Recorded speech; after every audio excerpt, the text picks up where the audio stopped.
Kebon Jeruk. Randy dan Tasya bersama Anda dan juga ditemani dengan narasumber di studio kami, yaitu Dr. Gigi Olivia Bratanata, spesialis kedokteran gigi anak, dan juga ditemani oleh Mas Jonathan. Nah, nanti kita akan secara khusus membahas mengenai perawatan gigi pada anak berkebutuhan khusus sahabat Sonora sampai dengan jam 10. Nanti di tengah-tengah perbincangan mungkin Anda kebetulan mengalami masalah yang sama dengan topik pembahasan kita pagi hari ini. Kami undang untuk berinteraksi di nomor telepon 6337783, 6337783, atau boleh kirim SMS ke 0812 112 9200. Dokter Olivia dan juga Mas Jonathan, selamat pagi. Selamat pagi. Oke, nah nanti sebelum Dokter Olivia lebih dalam lagi menjelaskan soal topik kita ya, perawatan gigi pada anak kebutuhan khusus, kita mau mempersilakan Mas Jonathan dulu nih untuk kembali memperkenalkan secara singkat saja mungkin tentang Siloam Hospital Kebon Jeruk kepada pendengar kita. Silakan Mas Jonathan. Iya, jadi memang untuk kali ini kita mengangkat mengenai kesehatan gigi anak, khususnya yang berada di Siloam Hospital Kebon Jeruk ya. Jadi memang kita lihat seringkali itu orang tua itu suka bingung atau susah gitu ya mencari pusat kesehatan gigi anak, yang dimana kadang-kadang harus dirawat di satu tempat, terus pindah lagi ke tempat yang lain, dan pindah lagi ke tempat lain untuk mendapatkan perawatan gigi anaknya gitu. Nah, hal itu juga yang membuat kadang-kadang bisa terlambat penanganannya karena berpindah-pindah tempat, tempat lagi dan lain sebagainya. Nah, berangkat dari masalah itu, Siloam Hospital Kebon Jeruk sebagai Children Center ataupun pusat kesehatan anak, kita membuka atau memiliki sekarang yang namanya Kids Dental, di mana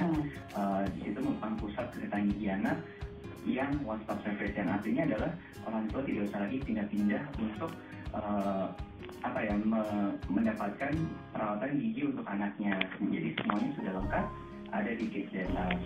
Oke, nanti akan dijelaskan lebih lanjut juga tentang Kids Dental ini, tapi bahwa topik kita ini, makasih ya Mas Jonathan untuk penjelasan yang kita sambung lagi. Ya, Dr. Olivia, di sini berarti ada dua masalah ya. Kita bicara soal perawatan gigi, tapi juga ada masalah anak-anak berkebutuhan khusus seperti itu. Nah, mungkin bisa lebih dulu menjelaskan kepada pendengar kita yang masuk kategori anak-anak berkebutuhan khusus di sini, ya seperti apa saja, dokter? Jadi anak-anak kebutuhan khusus itu adalah anak-anak yang tidak dapat bermain, belajar, dan bekerja dalam umur yang sama dibandingkan anak-anak yang lain oleh karena kelainan fisik, mental, dan sosial. Itu aja simpelnya. Oke, tidak bisa bermain, tidak bisa belajar, dan bekerja pada umur yang sama dengan anak yang lain. Oke, nah itu yang anak-anak kebutuhan khusus sahabat Sonora. Jadi mereka inilah yang kemudian memerlukan pendekatan khusus untuk perawatan gigi. Kenapa sampai harus ada pendekatan khusus di sini? Nah, kenapa kesehatan gigi anak itu lebih spesial? Karena selain dari bawaan penyakitnya, mereka itu lebih rentan terhadap penyakit gigi dan mulut. Nah, lebih rentan karena bawaan penyakit, misalnya anak-anak dengan kelainan jantung biasanya mineralnya itu lebih rapuh. Masih banyak lagi yang lain. Kemudian pengobatan, efek dari terapi atau obat itu bisa mempengaruhi kesehatan gigi dan mulut. Kemudian apabila sudah terlanjur terkena penyakit gigi dan mulut, itu lebih kompleks lagi perawatannya dibandingkan pada anak normal. Karena ada beberapa tindakan yang boleh dilakukan atau pengobatan apa saja yang dilarang, yang kontraindikasi. Sehingga lebih baik pada anak-anak kebutuhan khusus itu ada ditekankan pencegahan daripada pengobati sebelum terlanjur kondisi penyakit gigi dan mulutnya bertambah buruk. Karena kita tahu juga kualitas hidup seorang anak kebutuhan khusus itu penting, terutama dari faktor gini ini akan mendorong faktor asupan nutrisi yang baik bagi anak ini. Oke, jadi memang kadang gigi sejujurnya kurang mendapat perhatian, masih benar begitu nggak sih dok anggapannya? Iya, betul. Oke, dan apalagi ini adalah kita bisa soal anak-anak yang menjadi dasar atau awalan ya dok ya untuk hidup ke depannya nanti. Betul. Oke, sahabat Sonora. Dokter Olivia mungkin berkenan memberikan sedikit contoh kasus gitu ya supaya pendengar Sonora bisa lebih mendapatkan bayarannya untuk anak-anak berkebutuhan khusus dengan kondisi-kondisi gigi seperti apa saja yang perlu mendapatkan perawatan ini dok. Nah, Kebanyakan di klinik gigi umum itu kita mendapati kendala bagi anak-anak autis yang kita katakan cukup parah, yang tidak bisa kooperatif di klinik gigi, dan kooperatifnya benar-benar yang tidak kooperatif. Sedangkan di dalam seluruh mulutnya itu keseluruhan giginya berlubang. Nah, karena itu kita membutuhkan suatu tim kerja. Jadi bukan cuma dokter gigi anaknya saja, tapi meliputi dokter anak. Nah, supaya kita bisa bekerja optimal, efektif, dan kesehatan mulutnya ini tercapai, hasil kerjanya juga bagus, maka kita perlu kerja selain dokter gigi anak, dokter anak, dan anestesi. Nah, kadang kita perlu lakukan di ruang operating theater, ruang operasi. Itu anak-anak yang kebutuhan khusus yang tidak bisa kita handle dalam kata di klinik gigi umum. Tapi kalau sedapat mungkin kita bisa handle, anak itu kita lakukan di klinik gigi umum. Misalnya seperti anak Down syndrome, anak-anak kelainan jantung, dan lain-lain yang masih, dan anak juga tidak bisa menyikat gigi dengan baik, seperti itu.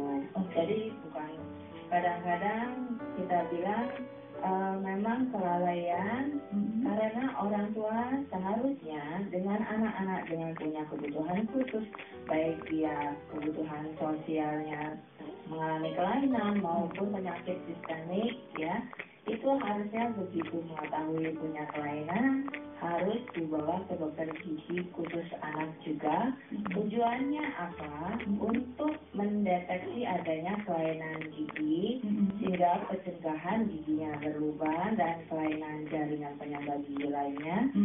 Selain itu juga dokter gigi anak mempunyai kewajiban untuk mengedukasi orang tua bagi anak-anak khusus ini, karena perawatan giginya di rumah juga harus optimal. Misalnya dengan bagaimana sih dok posisi yang bagus untuk anak ini, sikat giginya apa, gimana misalnya kalau dia susah sikat giginya, misalnya anak bapak sih yang lainnya, kita bisa bikin sikat gigi khusus buat mereka. Iya, jadi sikat giginya misalnya dilapisi dengan pegangan karet, gitu. Kemudian selain edukasi orang tua gimana cara sikat giginya, dia juga orang tua kita edukasi diet, jadi konsul diet apa yang bagus, makan apa bagus untuk kesehatan gigi, kebiasaan apa yang tidak boleh atau merusak kesehatan giginya.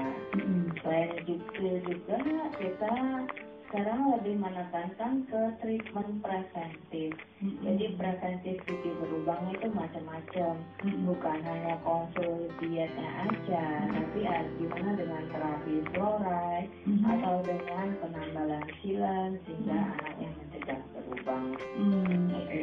Tapi sekedar menceritakan fakta saja, ini yang datang biasanya sudah masih dalam tahap yang bisa preventif apa yang sudah terlanjur, dok? Sejauh ini yang datang itu adalah masih ada beberapa yang sudah dilakukan perawatan. Misalnya dia sudah operasi jantung tapi giginya masih berlubang, gitu. Kebanyakan sih seperti itu. Ada juga yang datang misalnya dia berencana untuk transplantasi.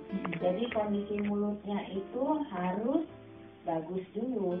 Kenapa? Karena setelah transplantasi anak akan diberikan obat imunosupresif aja, dimana daya tahan tubuhnya akan berkurang, sehingga apapun yang menyebabkan infeksi, misalnya infeksi di gigi itu akan menyebabkan bakterinya, jadi masuknya darah ke pembuluh darah, dan seluruh rongga mulutnya diperbaiki dahulu sebelum dia transplant. Ada juga seperti itu. Baik dokter Olivia, nanti mungkin di sesi berikutnya kita bisa lebih memberikan contoh-contoh lagi penyakit gigi dan mulut apa saja yang bisa dialami oleh anak-anak. Baik, sahabat Semora, kami sekali lagi menghadirkan perbincangan ini bekerja sama dengan Siloam Hospital Kebonjeruk, perawatan gigi pada anak berkebutuhan khusus.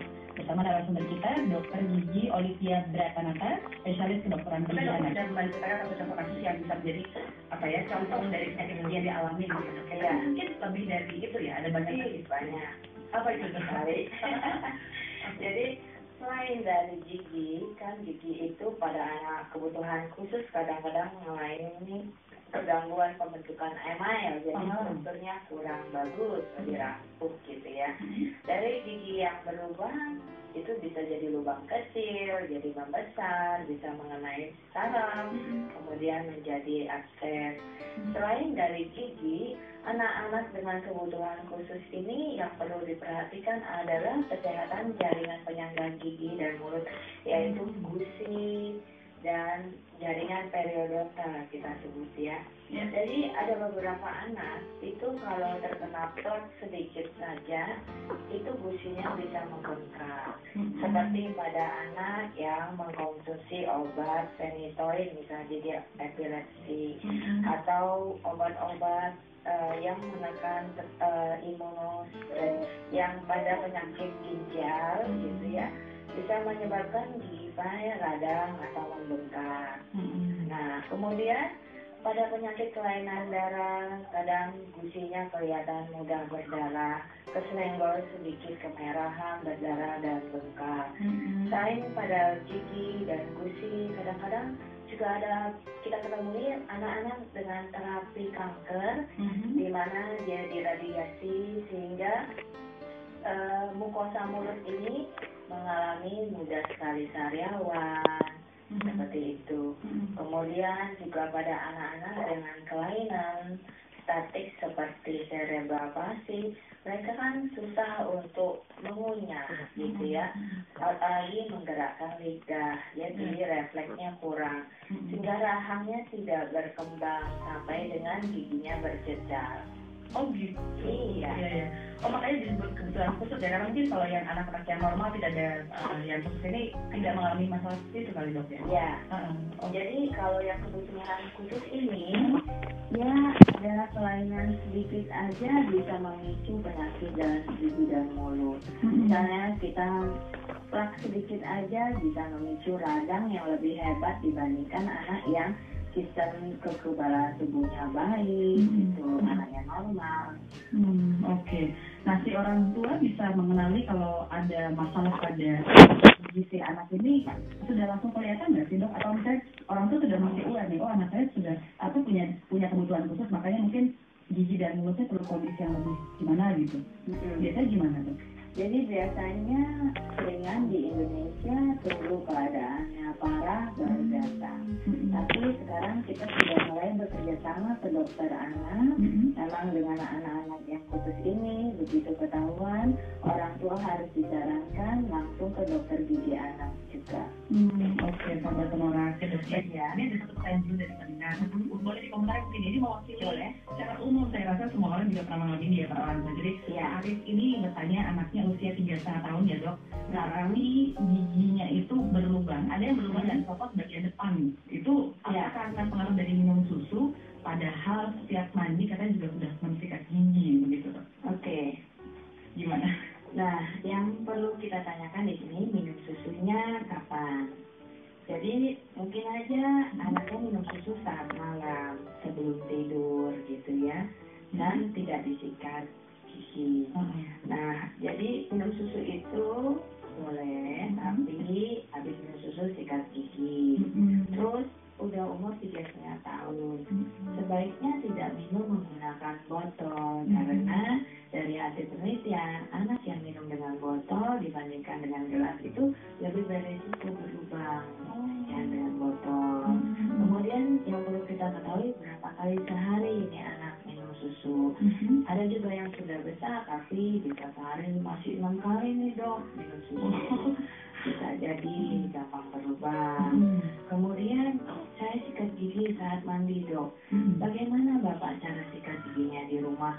Mungkin anaknya kalau bibirnya diangkat nggak mau, suka melengos gitu ya, menghindar. Sedangkan kalau mau nyikatin gigi yang depan, kita harus angkat sedikit bibirnya biar kena ke area gusi dan gigi.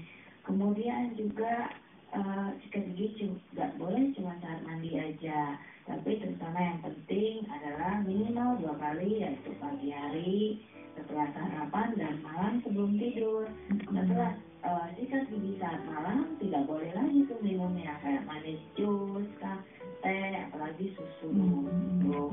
Kemudian pada anak-anak ini disarankan oleh memang American Pediatric Dentistry menyarankan bahwa apapun gigi anak yang sudah kontak antara gigi satu dan lain, setidaknya harus menggunakan dental floss atau benang gigi minimal sehari sekali, yaitu pada waktu malam. Karena memang pada gigi anak-anak begitu mereka kontak, kita kan cuma sikat bagian luar saja. Kadang-kadang disalah antara gigi satu sama yang lain itu susah membersihkannya dan sering terlewat, akibatnya mudah. Jadi kalau meliputi anak kebutuhan khusus, ini ada yang sangat penting adalah orang tua. Jadi perannya harus penting dalam optimal jaga kesehatan giginya di rumah. Selain orang tua adalah pengasuh anak. Ya. Jadi dia harus rajin membersihkan gigi dan mulut anak. Gitu. Oh, nampaknya kita sudah ada penelpon juga yang ingin bertanya dalam perbincangan ini. Kita coba tampung dulu ya dengan Ibu Christina. Selamat pagi, Ibu Christina. Kebetulan anak saya kondisinya terlahir bersindrom, sekarang umurnya 5 tahun. Giginya pada saat umur sekitar 2 tahun itu gigi seri depannya itu berjeduk, bisa patah gitu dok. Nah, saya nggak tahu apakah karena efek berjeduk itu atau karena memang kondisi giginya yang rapuh sekarang itu bisa dibilang keropos semua gitu. Nah, kalau dilihat pas dia ketawa, yang paling kelihatan kuat itu gigi taringnya. Tapi kalau lihat ke belakang, di belakang Mas Eri ya, yang seri itu juga kok kayaknya pada keropos ya. Saya bingung apa pernah saya dokter gigi, dokter gigi umum ya. Dokter gigi umum bilangnya nggak apa-apa Bu, nanti tetangga sendiri kok akan berhasil ke gigi permanen nanti umur 6-7 tahunan gitu. Cuma saya kok kasihan banget gitu ya gitu semua gitu. Ya, seperti kita ketahui kalau Down syndrome itu biasanya diikuti dengan kelainan jantung ya Mbak Tasya. Jadi kita dalam perawatan ibu, kita harus kerjasama nih sama dokter anaknya ibu. Nah, ada tindakan kalau yang dimana jantungnya belum diobati itu, kita tidak boleh melakukan tindakan endodontik. Boleh, tapi atas izin dokter anak yang menangani anak ibu. Nah, kemudian semua tindakan itu harus dilakukan. Kalau seandainya semua gigi anak yang ibu itu rusak, sebaiknya memang yang masih berlubang kecil itu kita tambah, yang sampai ada perawatan saraf harus kita rawat, tapi yaitu harus kerjasama dengan dokter anak dan kita harus menggunakan antibiotik ibu, karena seperti ibu cerita dia belum pernah diobati jantungnya. Nah, kalau ditanya semua perawatan gigi susu yang rusak itu memang harus dirawat ibu. Kenapa? Karena bisa menimbulkan infeksi, satu bisa bekas atau abses, kedua bisa mengganggu pertumbuhan gigi tetapnya. Jadi semua kelainan gigi susu itu tidak boleh dibiarkan seperti itu aja. Maupun selain dari infeksi dan mengganggu pertumbuhan gigi tetapnya, karena gigi susu ini sebagai penuntun gigi tetapnya akan tumbuh. Yang kedua, yang ketiga, anak tidak bisa mengunyah atau menelan makanan dengan baik kalau giginya semuanya keropos. Gitu ibu. Baik, kurang lebih seperti itu Bu Christina. Ya. Mudah-mudahan jelas ya. Terima kasih banyak. Ya. Terima kasih. Selain itu yang saya mau tambahkan Mbak Tasya, dimana kalau gigi susu itu semua pada rusak, maka kondisi di dalam mulut si anak juga akan tidak bagus. Gitu misalnya seperti kondisi asamnya, jumlah bakteri tentu lebih banyak. Pada saat gigi tetapnya tumbuh dengan kondisi gigi susu yang lain berubah, maka gigi tetapnya nanti akan rentan menjadi berubah.